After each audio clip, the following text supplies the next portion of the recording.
কেন নামাজ পড়ো না ভাইয়া?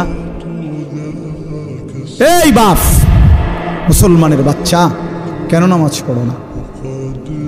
ছেলেরা আমার, কেন নামাজ পড়ো না? কেন নামাজ পড়ো না? মালিক আর কেমনে বললে নামাজ পড়তে?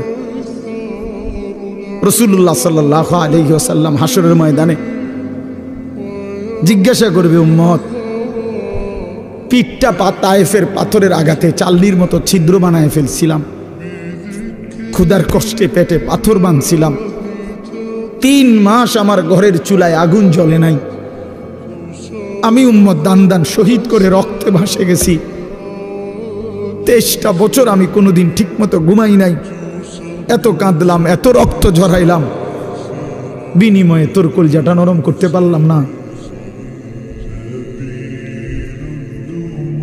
তোর দিলটা নরম করতে পারলাম না উম্মত, আমি আর কত কাঁদলে তুই আমার কথা শুনতা? আমি আর কত রক্ত ঝরাইলে আমি নবীর কথা মনে পড়তো? বলেন, কি বলবেন ভাই? বলেন, কি জবাব হতে পারে তখন? আল্লাহ